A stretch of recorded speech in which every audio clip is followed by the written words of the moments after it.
माना परिसरात डेंग्यूची लागण। सर्वाधिक रुग्ण कुरुम येथे आढळल्याने गावात भीतीचे वातावरण। तालुक्यात 50च्या वर डेंग्यू सदृश्य रुग्ण। तालुक्यातील डेंग्यूने थैमान घातले असून या तालुक्यातील गावामध्ये डेंग्यूची लागण झाल्याचे अनेक रुग्ण खाजगी व शासकीय रुग्णालयात दाखल झाले आहेत।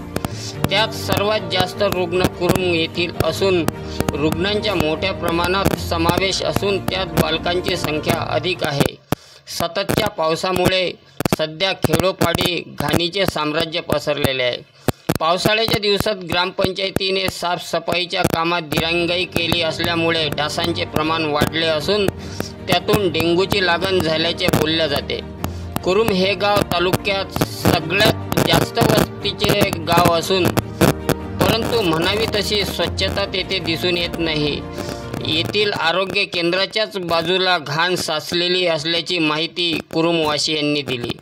तालुक्यात कुरुम, मदापुरी, लंगापूर, माना, सालतवाडा, सोनरी याशिवाय अनेक गावात डेंग्यूची लागण झालेले रुग्ण मूर्तिजापूर येथील खाजगी रुग्णालयात उपचार घेत असल्याचे समजते। कुरुम येथे डेंग्यू सदृश्य ताप असलेले जवळपास 20 ते 22 रुग्ण आढळून आल्याने एकच परिसरात खळबळ माजली आहे।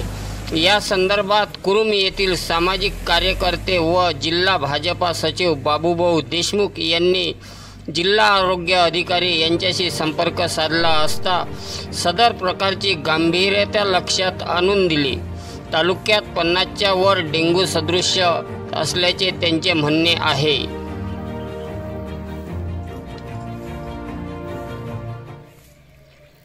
उद्धव कोकणे, UTV न्यूज, माना। अधिक माहितीसाठी YouTube TV न्यूज चॅनलला लाईक व सबस्क्राईब करा।